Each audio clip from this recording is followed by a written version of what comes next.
what we saw on Saturday night was rather incredible.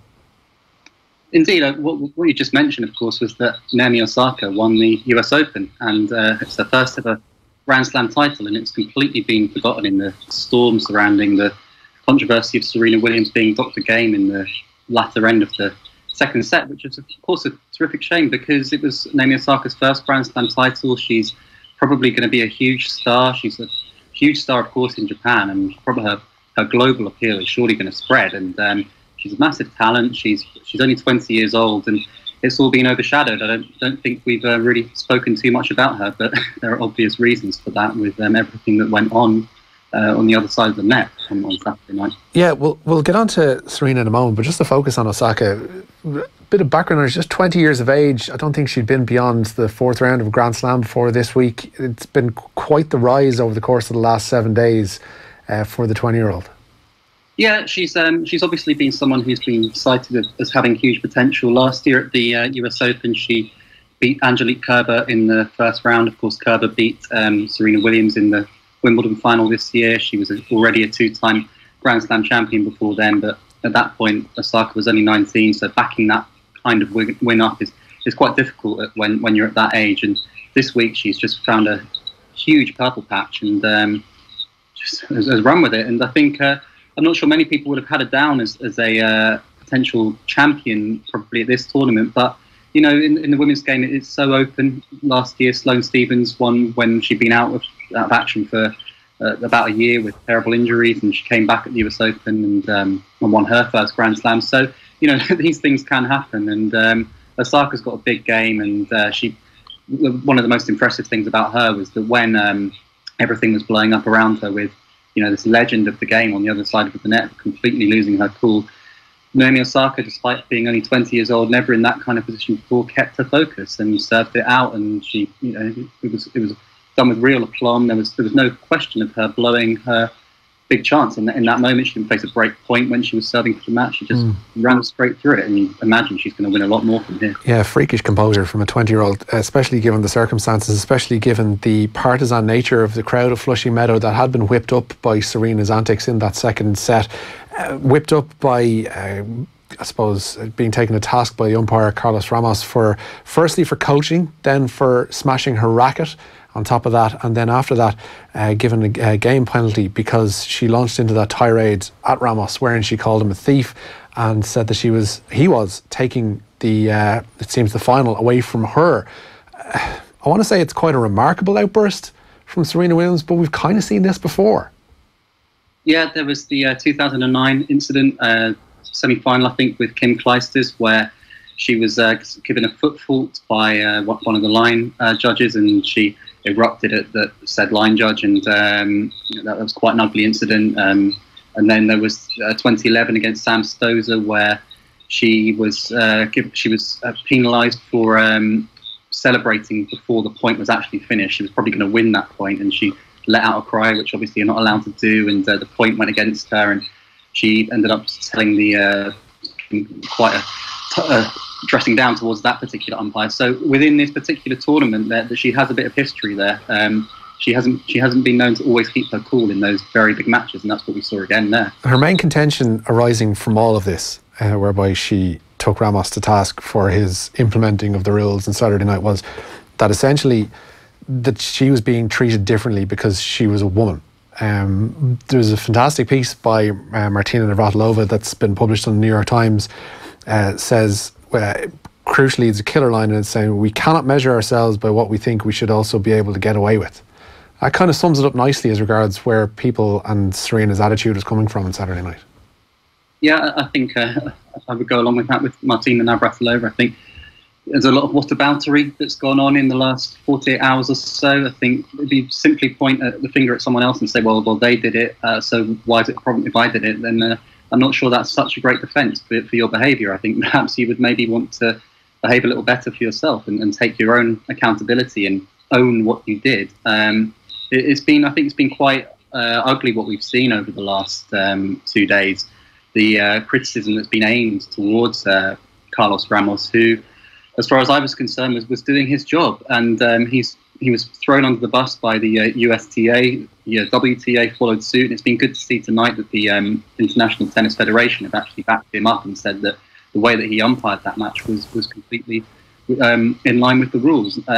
It is unusual to see a player given a code violation for coaching, on-court coaching, which is a bit of a grey area because it's so hard to police. Obviously, Patrick Mouratoglou, Serena's coach, who admitted to coaching, then went and said, well, it happens all the time, so what's the problem? On that, I'd love to see what was in Serena's text message to Mouratoglou, because on court she says, I wasn't receiving coaching, I never received coaching, that's something I wouldn't do, I'm not a cheat. Straight after the match, Mouratoglou is interviewed by Pam Shriver for ESPN, and he says, yeah, absolutely I coach her, everybody coaches, like it's something that Tony and Rafa Nadal have been getting away with in tournaments for donkey's years. And then in the press conference, somebody asks Serena, Patrick says that you actually do coach. She's like, yeah, I'm not sure where he's getting that from. I'm going to have a conversation with him. I'd suggest that Patrick Mouratoglou is going to have a lot more free time in his hands, probably come the end of this week, or at least a reddened ear from Serena. I imagine that might be the case. The latter suggestion, certainly. I think he's obviously been massively linked with her recent success. They've had a great working relationship together, and I think they are quite close as well. But maybe he'll be given a little bit of a media ban. The next, maybe he won't be so media friendly, because he is Mouratoglou. He's happy to talk, and I think he slightly undermined her argument, because all along the first thing that she said was that I wasn't getting coaching, and unfortunately for the players, if the coach does it, then they're the one who gets penalised. There's no recourse for the umpire to do anything to the coach, so they have to take the code violation. And at that point as well, it was maybe something that you didn't have to get so annoyed about as far as Serena was concerned. She wasn't docked the game or a point at that moment when Carlos Ramos gave her the code violation. It was a warning, and she could have very much moved on. It was the start of the second set. She's more than good enough, we know that, to have come back and won the match from a set down, and instead she just couldn't get over it and completely lost her cool. And to be penalised for your coach directing signals towards you isn't a slur.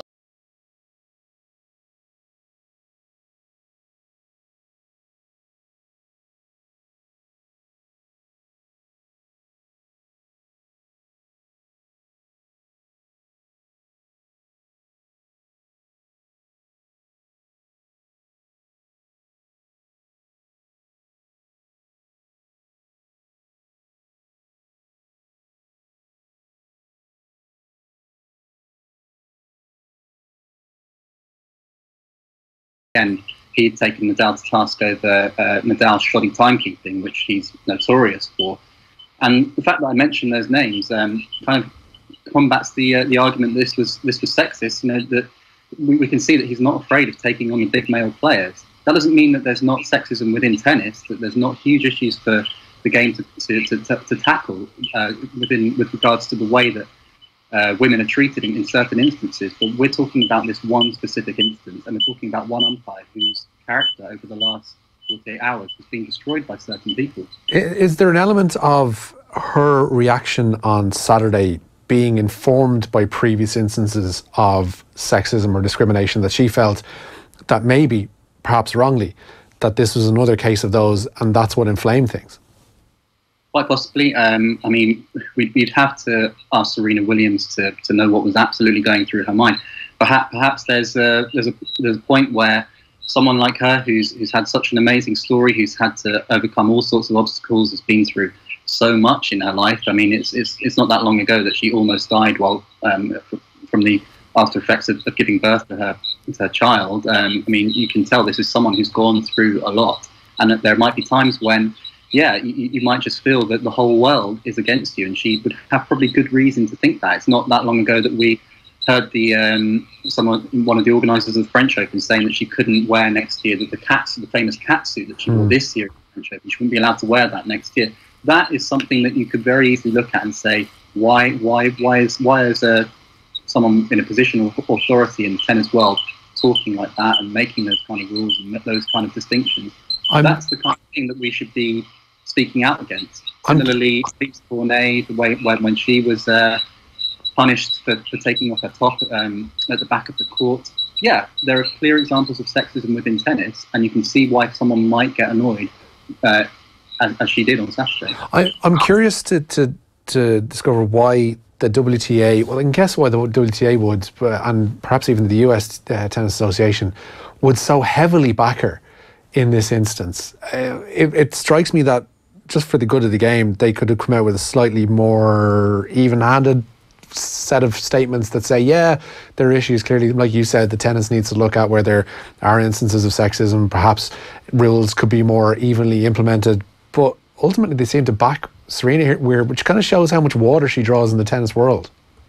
Yeah, well, she is by far and away the biggest star in the WTA, especially with the fall, if you like, of Maria Sharapova, who is probably the only player at the moment who could really match her. And obviously, we know what's happened with Sharapova.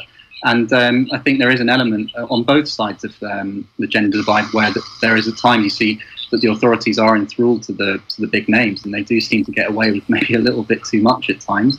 I thought it was. I think there's been quite a lot of condemnation for those two statements that were put out by the USTA and the WTA for the way they seem to really just throw Carlos Ramos under the bus, which is why it's been good to see the ITF come out and support him tonight.